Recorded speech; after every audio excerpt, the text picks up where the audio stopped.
आज है 4 फरवरी 2026 दिन बुधवार। Welcome back on capital news. चलिए देखते हैं दिल्ली की 25 फटाफट बड़ी खबरें। साथ ही डेली खबरों से अपडेट रहने के लिए चैनल को सब्सक्राइब करने के साथ वीडियो को लाइक करें। मुख्यमंत्री रेखा गुप्ता बनी एसआरडीसी अध्यक्ष। पुरानी दिल्ली का पुनर्विकास होगा तेज, समस्याओं से मिलेगी मुक्ति। पुरानी दिल्ली की समस्याओं को दूर करने और उसकी खूबसूरती बहाल करने के लिए शाहजहानाबाद पुनर्विकास निगम का पुनर्गठन किया जा रहा है। मुख्यमंत्री रेखा गुप्ता को इसका अध्यक्ष नियुक्त किया गया है। यह कदम पुरानी दिल्ली के बाजारों और कॉलोनियों के विकास को गति देगा, जिससे यह पर्यटकों और निवासियों के लिए बेहतर ध्यान बस बनेगा। विभिन्न एजेंसियों के बीच समन्वय भी बढ़ेगा। मिड डे मील के किचन में तेज स्टॉक से ज्यादा मिला राशन, अनियमितता पर होगी कार्रवाई। एमसीडी शिक्षा समिति के डिप्टी चेयरमैन अमित खरखरी ने मिड डे मील रसोई और गोदामों का औचक निरीक्षण किया। मुंडका में स्वयंसेवी संस्थाओं के पास तय मात्रा से अधिक राशन मिला, जिससे मिड डे मील वितरण में अनियमितता का संदेह हुआ। दलित मानव उत्थान समिति की रसोई में स्वच्छता उल्लंघन और स्टॉक रजिस्टर गायब पाया गया। भारतीय मानव कल्याण परिषद के गोदाम में भी अतिरिक्त गेहूं चावल मिला। खरखरी ने जांच और कार्रवाई के आदेश दिए। दिल्ली के निजी स्कूलों की मनमानी पर लगी रोक। रेखा सरकार ने फीस बढ़ोतरी पर अंतरिम रोक जैसी व्यवस्था लागू की। दिल्ली सरकार ने निजी स्कूलों की फीस वृद्धि पर अंतरिम रोक लगा दी है। गजट अधिसूचना के अनुसार स्कूल 1 अप्रैल 2025 की फीस से अधिक नहीं वसूल सकेंगे, जब तक नई फीस संरचना तय नहीं हो जाती। अभिभावकों को राहत मिलेगी। 2026-27 से नई फीस प्रक्रिया के लिए स्कूलों को 10 दिन में फीस नियमन समिति बनानी होगी। विवादों के लिए जिला अपील समितियां भी गठित होगी। दिल्ली में रेल नेटवर्क को 2711 करोड़ का बूस्ट। रेलवे स्टेशनों का होगा कायाकल्प, बढ़ेगी यात्री सुविधाएं। दिल्ली में रेलवे के बुनियादी ढांचे और स्टेशनों के सुधार के लिए 2711 करोड़ आवंटित किए गए हैं। यह राशि पिछले वर्ष से अधिक है और कांग्रेस शासनकाल की तुलना में 28 गुना ज्यादा है। रेल मंत्री अश्विनी वैष्णव ने बताया है कि इससे स्टेशन पुनर्विकास, संरक्षण कार्य और यात्री सुविधाओं में तेजी आएगी। नई दिल्ली सहित 13 स्टेशनों का पुनर्विकास चल रहा है, जिससे राजधानी का रेल नेटवर्क मजबूत होगा। सीएम रेखा गुप्ता के दखल से सुलझा पीडब्ल्यूडी डीएमआरसी विवाद। अब मेट्रो पिलरों के बीच की सड़क का रखरखाव करेगा यह विभाग। दिल्ली में पीडब्ल्यूडी सड़कों पर मेट्रो पिलर के बीच के हिस्से के रखरखाव का विवाद सुलझ गया है। मुख्यमंत्री रेखा गुप्ता की बैठक के बाद दिल्ली मेट्रो रेल कॉर्पोरेशन अब 87 किलोमीटर ऐसे हिस्सों का रखरखाव करेगी। पहले पीडब्ल्यूडी का यह कार्य कर रहा था, जबकि डीएमआरसी पिलरों का विज्ञापन से कमाई कर रही थी। डीएमआरसी फरवरी से इस योजना पर काम शुरू करेगी, जिससे शहर के बुनियादी ढांचे का बेहतर प्रदर्शन होगा। दिल्ली को मिला विकास और रोजगार का नया आयाम। सीएम रेखा गुप्ता ने केंद्रीय बजट को बताया बहुआयामी और दूरदर्शी। मुख्यमंत्री रेखा गुप्ता ने केंद्रीय बजट को दिल्ली के लिए दूरदर्शी और बहुआयामी लाभ वाला बताया है। बजट में इंफ्रास्ट्रक्चर, रोजगार, सुरक्षा और कारोबार पर विशेष ध्यान दिया गया है।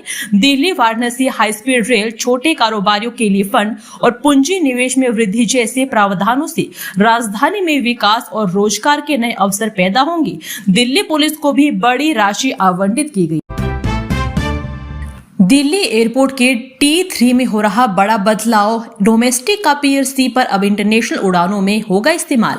इंदिरा गांधी अंतर्राष्ट्रीय एयरपोर्ट के टर्मिनल 3 पर अंतर्राष्ट्रीय यात्रियों की बढ़ती भीड़ के कारण पीएससी को घरेलू से अंतर्राष्ट्रीय उपयोग में बदला जा रहा है।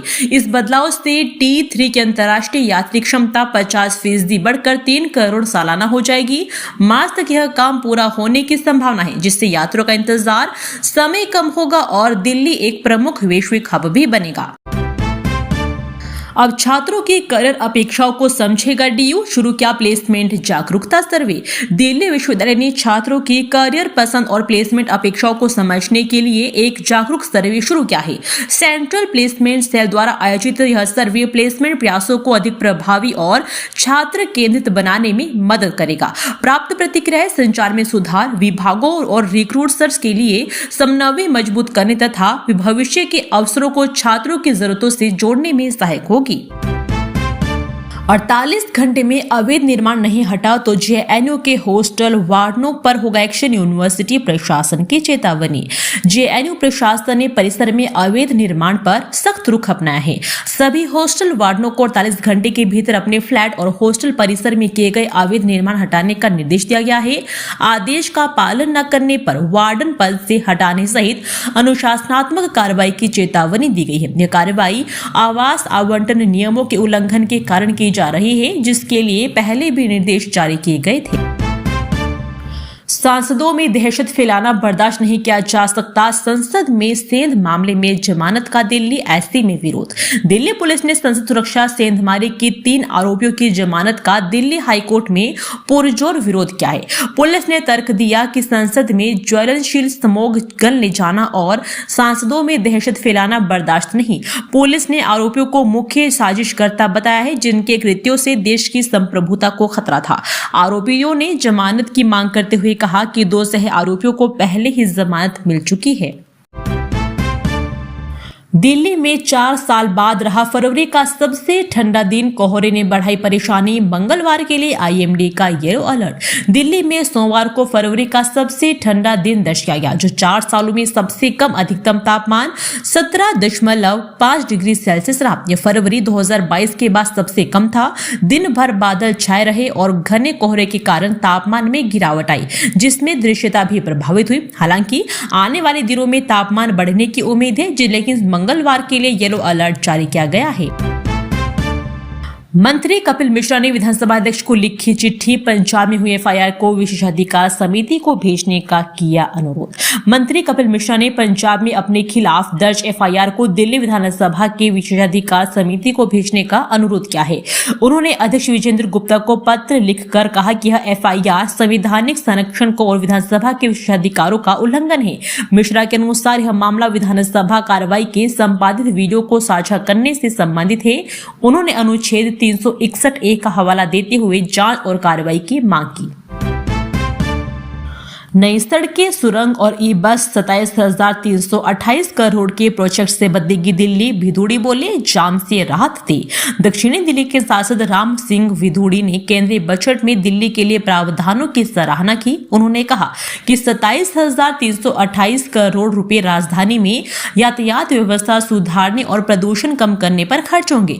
विधूड़ी ने केजरीवाल सरकार पर दिल्ली को प्रदूषित बनाने और विकास कार्यों की अनदेखी का आरोप लगाया। बजट में नई सड़कों, फ्लाईओवर और इलेक्ट्रिक बसों के लिए भी फंड आवंटित किया गया है, जिससे दिल्ली वासियों को लाभ मिलेगा। दिल्ली राशन घोटाला, 6,038 मुर्दे और 19,646 कंपनी निदेशक ले रहे थे राशन। भाजपा ने आप पर लगाए गंभीर आरोप। भाजपा विधायक हरीश खुराना ने आम आदमी पार्टी के कार्यकाल में दिल्ली में बड़े राशन घोटाले का आरोप लगाया है। उन्होंने बताया कि 4.78 लाख कार्डधारकों को गलत तरीके से राशन मिला, जिनमें कंपनी निदेशक, भूमि व वाहन मालिक और मृत व्यक्ति भी शामिल थे। खुराना ने मुख्यमंत्री से इस 10 वर्षीय घोटाले की सच्चाई उजागर करने के लिए श्वेत पत्र जारी करने की मांग की। दिल्ली के आजादपुर इलाके में चाय विक्रेता पर चाकू से हमला, जांच में जुटी पुलिस। बाहरी दिल्ली के आदर्श नगर थाना क्षेत्र के आजादपुर में एक चाय विक्रेता पर बदमाशों ने चाकू से हमला कर दिया। मंगलवार सुबह करीब 6 बजे हुई इस घटना में घायल कृष्ण सैनी को अस्पताल में भर्ती करवाया गया है। पुलिस मामले की जांच कर रही है और हमले किसने किया और क्यों किया, इस घटना के इलाके में दहशत का माहौल पैदा कर दिया है। दिल्ली के बदहाल फुटओवर ब्रिज नए निर्माण पर जोर, पुराने एफओबी कब सुधरेगी दशा। दिल्ली सरकार नए फुटओवर ब्रिज बनाने की तैयारी में है, लेकिन मौजूदा एफओबी की हालत खराब है। कई जगहों पर लिफ्ट, एस्केलेटर और शेड टूटे हुए हैं, जिससे जनता को परेशानी हो रही है। रखरखाव के अभाव में ये बदहाल हो गए हैं, जबकि इनके लिए फंड भी जारी नहीं हुआ है। लेकिन पुराने की मरम्मत पर ध्यान नहीं दिया जा रहा है, जिससे उनकी उपयोगिता कम हो गई। कोहरे के कारण देरी से चल रही दिल्ली आने वाली ट्रेनें, दुरंतो हमसफर सहित 40 ट्रेनें प्रभावित। दिल्ली में लगभग 40 ट्रेनें, जिनमें राजधानी, शताब्दी और दुरंतो शामिल है, 2 घंटे से अधिक देरी से चल रही है। वापसी दिशा में हावड़ा दुरंतो, चेन्नई दुरंतो और दरभंगा हमसफर जैसी कई ट्रेनों के प्रस्थान समय में बदलाव किया गया है। लंबी दूरी के साथ साथ लोकल ट्रेनें भी देरी से चल रही है, जिससे दैनिक यात्रियों को काफी परेशानी हो रही है। दिल्ली एनसीआर में घने कोहरे से विजिबिलिटी गिरी, खराब कैटेगरी में हवा की गुणवत्ता। आनंद विहार में एक्यूआई 334 दर्ज। मंगलवार सुबह दिल्ली एनसीआर में घना कोहरा छाया रहा, जिससे दृश्यता 100 मीटर से शून्य तक गिर गई और सड़क व हवाई यातायात प्रभावित हुआ है।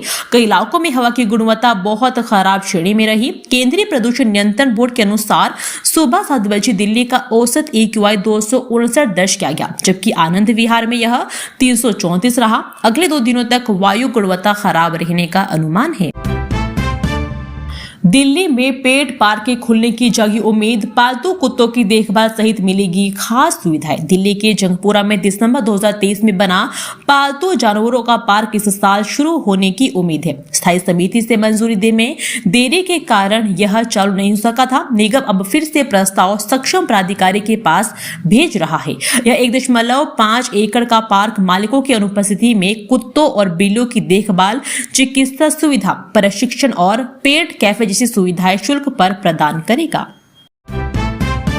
रोहिणी में आचार्य नरेंद्र देव कॉलेज के भवन निर्माण को जल्द मिलेगी मंजूरी, विधायक ने दिया भरोसा। रोहिणी सेक्टर 16 में आचार्य नरेंद्र देव कॉलेज के भवन निर्माण पर चर्चा हुई। विधायक कुलवंत राणा ने मुख्यमंत्री और शिक्षा मंत्री से शीघ्र स्वीकृति दिलाने की बात कही। यह कॉलेज विज्ञान और प्रौद्योगिकी का उच्च शिक्षा संस्थान होगा, जिससे लगभग 4000 छात्रों को लाभ मिलेगा।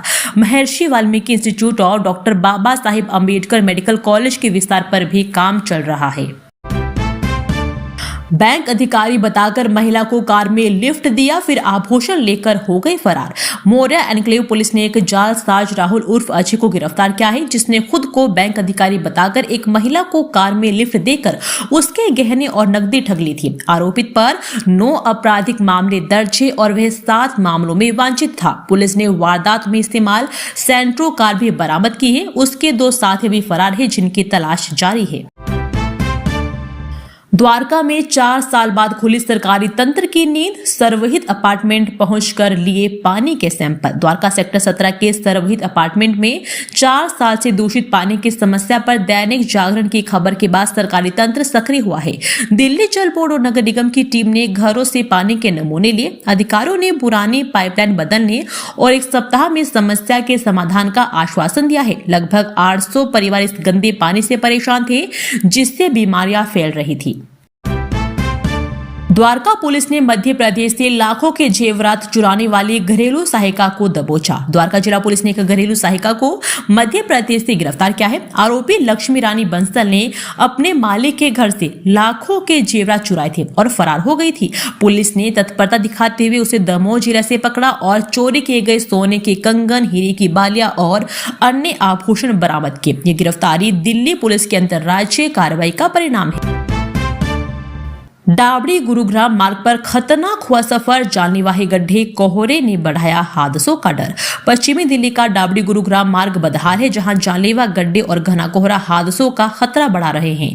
दिल्ली सरकार के अभियान के बावजूद सड़क की मरम्मत नहीं हुई है, जिससे यात्रियों को असुविधा हो रही है।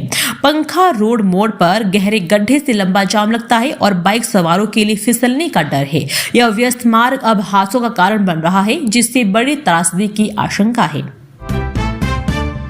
असोला भाटी वन्यजीव अभयारण्य में यमुना को स्वच्छ बनाने का प्रस्तुत क्या मॉडल, गठित होगी टास्क फोर्स।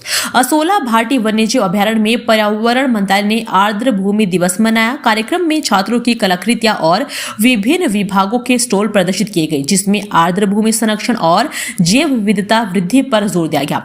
39 जीटीसी की गंगा टास्क फोर्स ने यमुना सफाई का मॉडल प्रस्तुत किया। केंद्रीय पर्यावरण राज्य मंत्री कीर्ति वर्धन सिंह और दिल्ली के पर्यावरण मंत्री मनजिंदर सिंह सिरसा उपस्थित रहे। वक्ताओं ने आर्द्र भूमि के पारिस्थितिक महत्व पर प्रकाश डाला और जैसे जल शुद्धिकरण और जलवायु परिवर्तन। UER 2 और द्वारका एक्सप्रेसवे टोल प्लाजा के लिए ऑनलाइन सुविधा नहीं, लंबी कतारें बनी समस्या।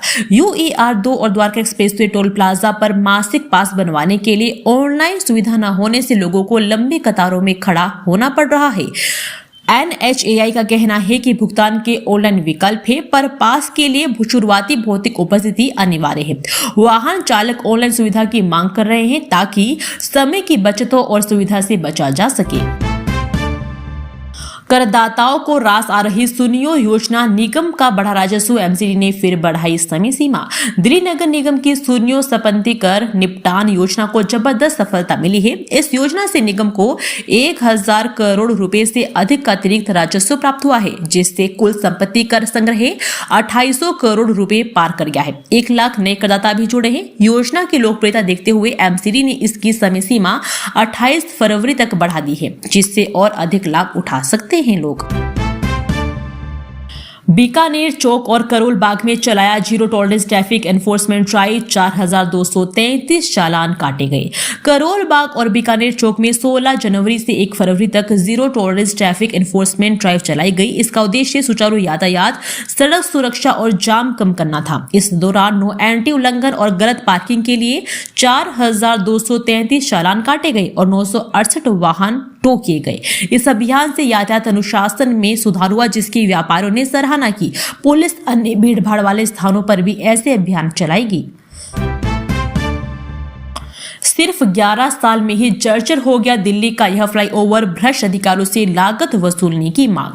पूर्वी दिल्ली का 125 करोड़ का नथु कॉलोनी फ्लाईओवर महज 11 साल में जर्जर हो गया है। 2015 में बना यह फ्लाईओवर अब तकनीकी जांच में फेल हो गया है, जिसके बाद पीडब्ल्यूडी इसे तोड़कर दोबारा बनाने की तैयारी में है। विधायक जितेंद्र महाजन ने भ्रष्ट अधिकारियों से लागत वसूलने की मांग की है, क्योंकि यह सुविधा के बजाय असुविधा का कारण बन गया है। दिल्ली के इस इलाके में जमकर गरजा एमसीडी का बुलडोजर, 50 से अधिक अवैध निर्माण ध्वस्त। एमसीडी ने शाहदरा उत्तरी और दक्षिणी जोन में अतिक्रमण के खिलाफ बड़ी कार्रवाई की है। मुस्तफाबाद में शिव विहार तिराहे से मुख्य मार्केट तक सड़क के दोनों ओर के अवैध कब्जों को ध्वस्त किया गया है, जिससे यातायात बाधित हो रहा था। इस दौरान 50 से अधिक अवैध निर्माण तोड़े गए। विधायक मोहन बिष्ट भी मौजूद रहे। विनोद नगर में सफाई और पार्कों की दशा सुधारने के भी निर्देश दिए गए हैं। दोस्तों, वीडियो पसंद आया तो वीडियो को लाइक एवं चैनल को सब्सक्राइब कीजिए और कमेंट करके बताइए कि आप दिल्ली के किस जगह से इस वीडियो को देख रहे हैं। जय हिंद, वंदे मातरम।